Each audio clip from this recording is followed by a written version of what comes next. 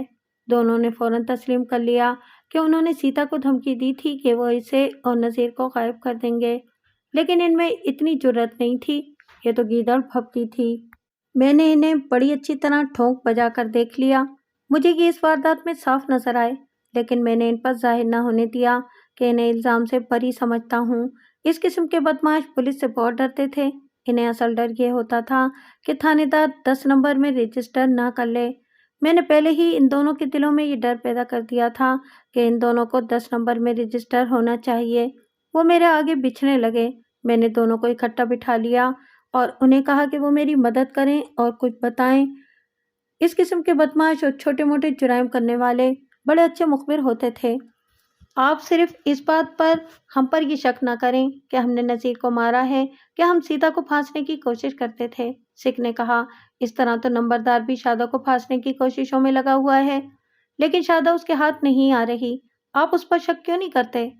شادہ اب کسی کے ہاتھ نہیں آئے گی، میں نے ایسے لہجے میں کہا جیسے میں نے ان کی اس بات کو اچھی طرح سنا ہی نہ ہو۔ شادہ نے تو نذیر کے ساتھ بھی تعلق توڑ لیا ہے۔ دونوں نے ایک دوسرے کی طرف دیکھا، پہلے وہ مسکرائے اور پھر ہنس پڑے۔ واہ بھولے بادشاہ، سکھ نے کہا، یہ تعلق ٹوٹنے والے نہیں ہوتے۔ شادہ اور نذیر کا تعلق ابھی تک چل رہا ہے۔ تعلق ٹوٹنے والی بات آپ کو کس نے بتائی ہے؟ ہندو نے پوچھا۔ شادہ کہتی تھی، میں نے جواب دیا۔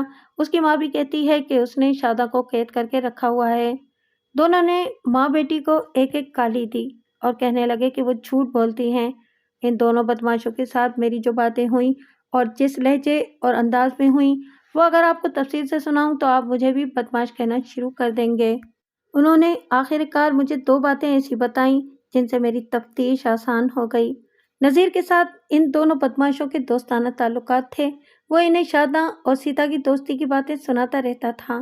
نذیر کبھی کبھی شراب بھی پیا کرتا تھا۔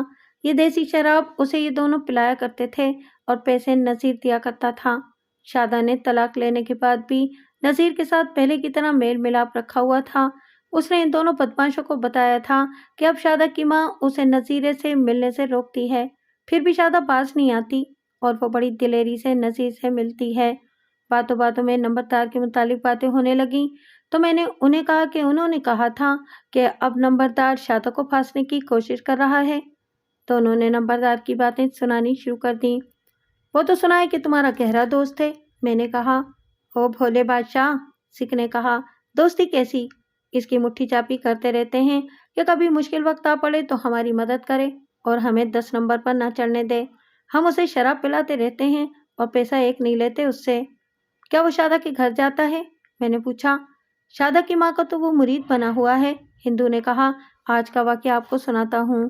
آپ جب اس کی ڈیوڑی میں لوگوں سے بیان لے رہے تھے، اس وقت میں بھی وہاں باہر لوگوں میں موجود تھا۔ اس وقت آپ نے شادہ کو اندر بٹھایا ہوا تھا اور نمبردار بھی آپ کے ساتھ اندر ہی تھا۔ وہ اندر سے نکلا تو سیدھا شادہ کے گھر چلا گیا اور کچھ دیر بعد واپس آیا۔ پھر آپ نے شادہ کی ماں کو بلایا تھا۔ مجھے دھچکا سا لگا، دماغ سے ایک خیال اٹھا، میں سوچ میں پڑ گیا۔ سکھ اور ہندو کچھ نہ کچھ بولتے رہے اور میں ویسے ہی ہوں ہاں کرتا رہا۔ یہ میری عقل کا امتحان تھا۔ میرا دماغ کوئی معمہ حل کر رہا تھا۔ مجھے یاد آ گیا کہ میں نے شادہ سے پوچھا تھا کہ اس کی زری کی جوتی کہاں ہے، تو وہ جھجک کر اور رک رک کر بولی، تو نمبردار نے اسے کہا تھا کہ یہ وہی جوتی تو نہیں جو تمہاری ماں ڈھونڈتی پھرتی تھی، کہتی تھی کہ شادی والے گھر سے کسی نے غائب کر دی ہے۔